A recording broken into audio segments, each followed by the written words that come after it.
بسم الله الرحمن الرحيم الحمد لله رب العالمين والصلاة والسلام على رسول الله صلى الله عليه وعلى آله وصحبه وسلم تسليما كثيرا أما بعد கண்ணியத்துக்குரிய சகோதரர்களே, இன்றைய எமது பாடத்தின் தலைப்பாக வதுஉல் முஸ்ஹஃப் மஅல் மையத் வஇந்தல் குபூர்,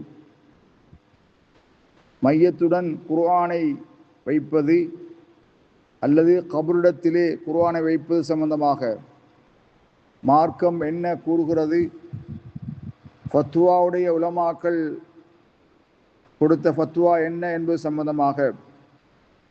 சகோதரர்களே, கபரிடத்திலே குர்ஆனை ஓத நாடுபவர்களுக்காக கபரிடத்திலே குர்ஆன்களை வைப்பது நபி வழிக்கு முரணானது, வெறுக்கப்பட்ட ஒரு முன்கரான செயலாக இருக்கும்.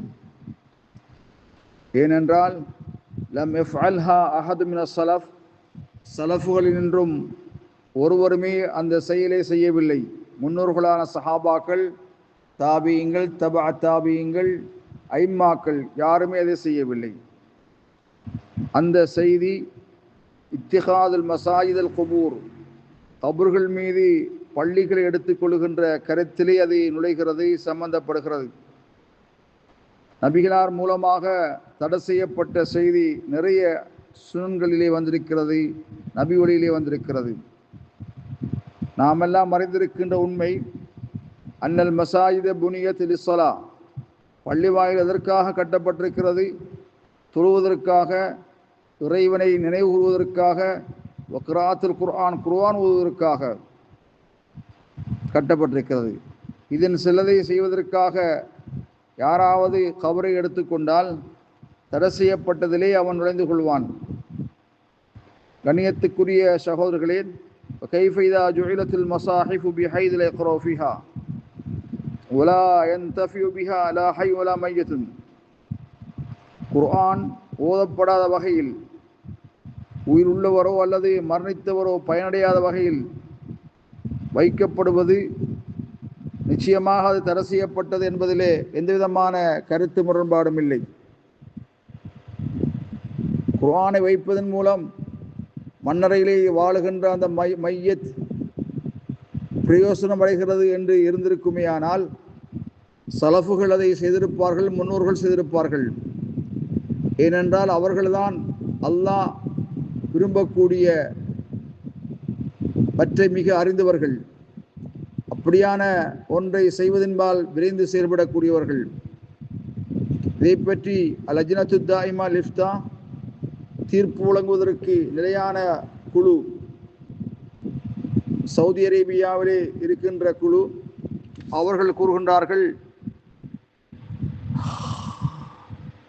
குர்ஆனை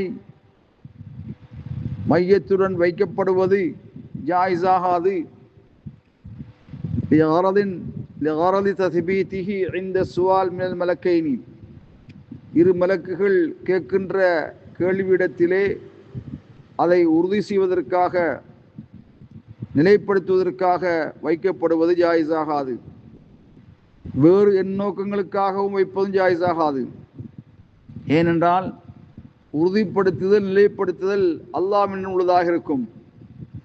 அல்லாஹ் சுப்ஹானஹு வ தஆலா இப்ராஹிம் என்ற அத்தியாயத்தின் 27வது வசனத்திலே கூறுகின்ற பொழுது, யுஸப்பித்துல்லாஹு அல்லதீன ஆமனூ பில் கௌலி ஸாபிதி ஃபில் ஹயாத்தித் துன்யா வ ஃபில் ஆখিরাহ வ யுதில்லுல்லாஹு ஸாலிமீன யஃஅலுல்லாஹு மா யஷா.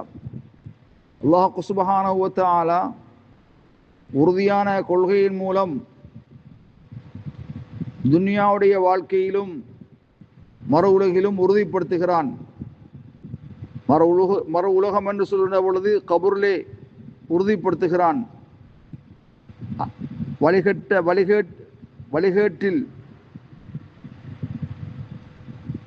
அல்லாஹு தஆலா விட்டு விடுகிறான். அல்லாஹு தஆலா நாடியதை செய்வான். இந்த ஆயத்தை ஆதாரமாக வைத்து இந்த செயல் கபரிடத்திலே மையத்துடன் முஸ்ஹஃப் குர்ஆனை வைப்பது ஒரு நூதனமான வெறுக்கத்தக்க ஒரு செயலாக இருக்கும். ஏனென்றால் நபி அலைஹிஸ்ஸலாத்து வஸ்ஸலாம் சொன்னார்கள், மன் அஹதத ஃபீ அம்ரினா ஹாதா மா லைஸ மின்ஹு ரத்துன், மார்க்கத்தில் இல்லாத ஒன்றை எமது விவகாரத்தில் யாராவது புதிதாக உருவாக்கினால் அது ஏற்றுக்கொள்ளப்பட மாட்டாது என்று சொல்லப்பட்டிருப்பதனால், அவ்வாறு யாராவது குர்ஆனை மையத்தோடு அல்லது கபரிலே வைக்கின்ற நடைமுறை இருக்குமேயானால் அதை முற்றிலுமாக தவிர்ந்து கொள்வதை கடமையாகும் என்ற செய்தியோடு வல்லாஹு ஆலம் பிஸ்ஸவாப்.